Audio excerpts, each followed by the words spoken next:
يا هلا ومليون هلا بالحبايب. هنسمي الله ونصلي على الحبيب المصطفى. اللهم صل وسلم وبارك على سيدنا محمد وعلى اله وصحبه وسلم تسليما كثيرا. كل اللي هقوله اللي مش هيتفرج على الفيديو ده هيخسر كتير قوي.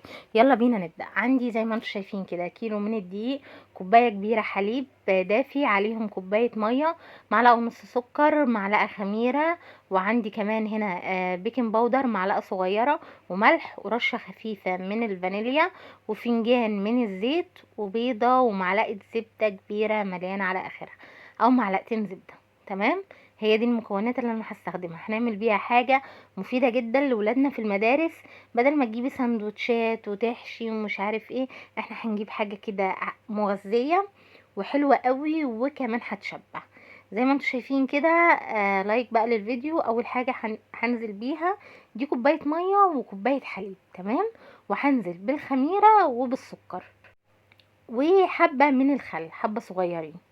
وعندي هنا فنجان الزيت، في حوالي 3 معالق زيت كبار.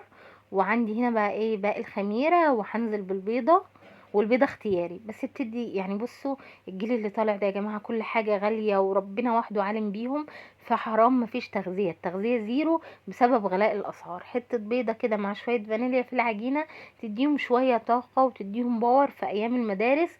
وخصوصا أنا النهاردة بقى جايبة لكم حاجة هتنفعهم جامد جدا في المدرسة وفي الشتاء كله، للاطفال اللي هي ما عندهاش مناعه زي بناتي كده.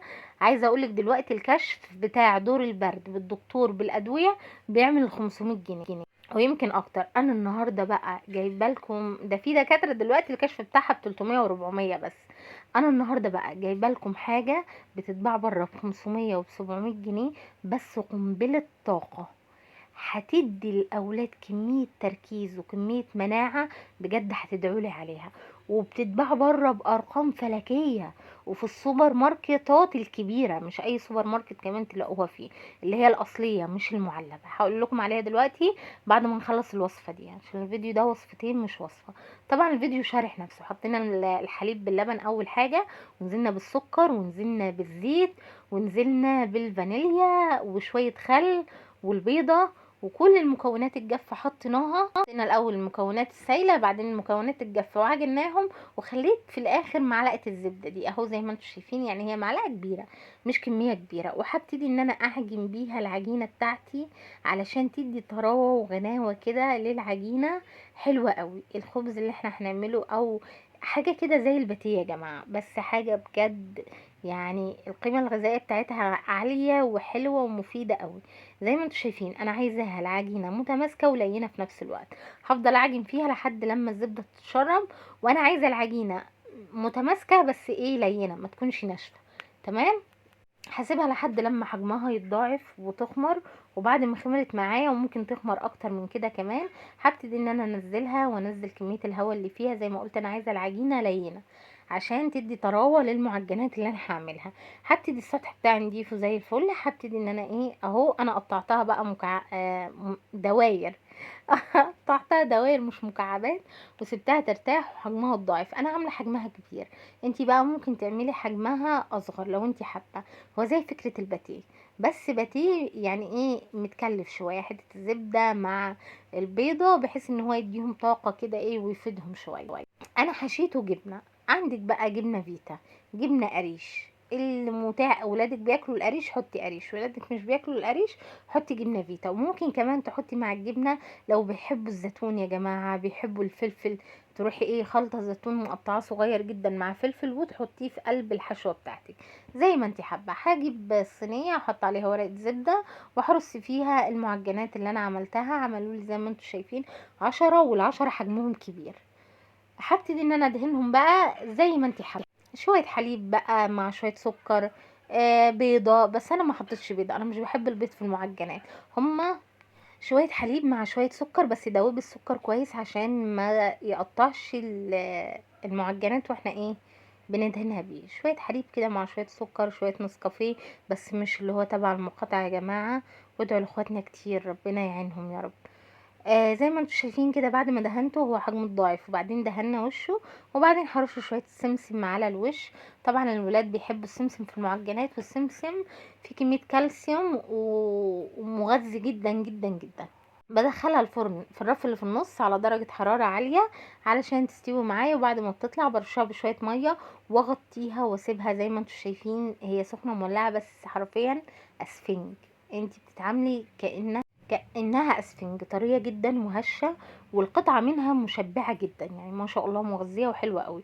وعشان هي هشة يا جماعة ولينة، احنا حطينا ورقة الزبدة. هي سخنة مولعة بس انا هحاول اطلع لكم جزء كده وتشوفوه زي ما قلت لكم هشة وطرية، والجبنة سايحة فيها كأنها جبنة موتزاريلا سخنة بشكل لا تتخيلوه. وانا برضه مصممة ان انا افتحها لكم، بس هشة وقطنية من جوه وطعمها ولا اروع. التست بتاع الزبدة مع البيضة مغذي وحلو جدا يا جماعة. والجبنة بصوا رهيبة فيها حلوة قوي، شايفين البخار طالع منها ازاي؟ بجد هشة وجميلة ومشبعة جدا، ومش يعني مش هتاخد معاكي وقت في التحضير خالص. واحلى من العيش الفين ان الاسعار بتاعته بقت مبالغ فيه ومش مفيد ومغذي. يعني انت دلوقتي عشان عندك ابنك او اتنين او تلاتة معاكي في المدرسة من اولادك، ربنا يحفظ اولادنا جميعا، انت عايزالك ب50 جنيه بس عيش فينو من غير غموس، لان انت بتحطي جزء يفطروا منه وجزء ياخدوه معاه في اللانش بوكس. شايفين الجمال؟ دي واحده من دي مشبعه ومفيده، السمسم اللي فيها والبيضه، وهي شويه جبنه فيتا يا جماعه، مش جبنه موتزاريلا يعني ولا حاجه، بس النتيجه ولا اروع. وبتتحط عادي في الفريزر وبتطلعيها تفك عادي، تسخنيها في الفرن في الميكرويف، حلوه وعمليه جدا. نيجي بقى للقمر الفظيع ده. دي حاجه اسمها الجرانولا، احنا هنعملها في البيت، بتبقى غاليه جدا ومش بتكون موجوده في كل السوبر ماركتات. هحتاج زي ما انتم شايفين كده كوبايتين كبار من الشوفان، وعندي فواكه مسكره، تمام. عندي زبيب، نص كوبايه زبيب، لو زبيب اسمر هيبقى افضل على فكره. والمتاح والموجود عندك نص كوباية زبيب، نص كوباية فول سوداني. طبعا لو عندك عين جمل والمكسرات دي هتبقى في حتة تانية. رشة ملح، ومعلقتين جوز هند، وفانيليا. وده تمر مقطعاه صغير، لو عندك كمية اكبر هيبقى افضل. ومعلقتين زبدة، وعندي نص كوباية من العسل الابيض. دي بقى بتشيل معاكي عين جمل، لوز، بندق. هتقولي يا بسمة الحاجات دي غالية.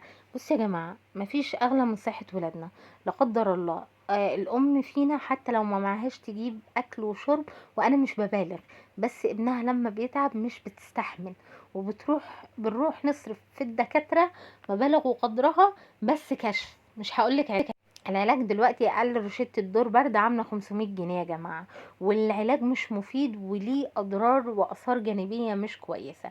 دي مربع بس، لازم كانه دواء، حتى لو ولادك صغيرين وملهمش في الحاجات دي، هي مسكره وحلوه، ياخدوا بس مربع وهم نازلين الصبح، بجد هتدعيلي. وعلى فكره حطي عليها سمسم، يبقى هو شوفان، هنحط عليه تمر، وهنحط عليه زبيب، وهنحط عليه جوز هند يا جماعه، ورشه من الفانيليا، ورشه من الملح، والمكسرات المتاح والموجود عندك. يبقى زبيب نص كوبايه، فول سوداني نص كوبايه، فروت مسكره لو حابه، تمر متقطع صغير نص كوبايه، ونص كوبايه عسل، ونص كوبايه زبده، ورشه ملح وفانيليا. احطي معاها سمسم يا جماعه، بتبقى مفيده بشكل.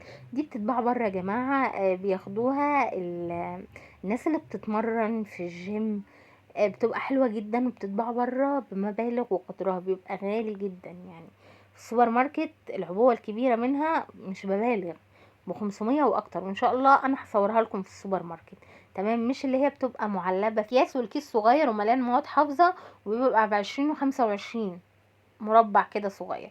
انت هتعمليها في البيت اللي هي الاصلي الخام، اللي هي بتبقى بمبالغ وقدرها، وغير كده ان هي مفيده ومغذيه، مفيده للكالسيوم، مفيده للانيميا يا جماعه، مفيده للتركيز، بتقوي المناعه. لكم ان تتخيلوا فوائد الشوفان مع العسل مع السمسم مع الزبيب، كل الحاجات دي قنبله، انا بسميها قنبله الطاقه، حلوه جدا. اعمليها لاولادك، وكل يوم يا جماعه مكعب صغير. بصوا هعمل ايه. الزبدة هحطها على النار تسخن، وبعدين هنزل عليها العسل، هدوب الزبدة مع العسل زي ما انتم شايفين كده، وبعدين هنزل عليهم. اهم حاجة ان انا اعجنها كويس جدا جدا، وكميه الزبده والعسل تكون مناسبه للمكونات اللي انا حطاها. يعني ما اكونش حاطه جوز هند، جوز هند وشوفان وسوداني وزبيب، ما اكونش حاطه منهم كميه كبيره واجي احط عسل والزبده كميه قليله. لا، انا عايزاها تتغلب كلها بالزبده والعسل، عشان دول اللي هيمسكوها يا جماعه. تمام.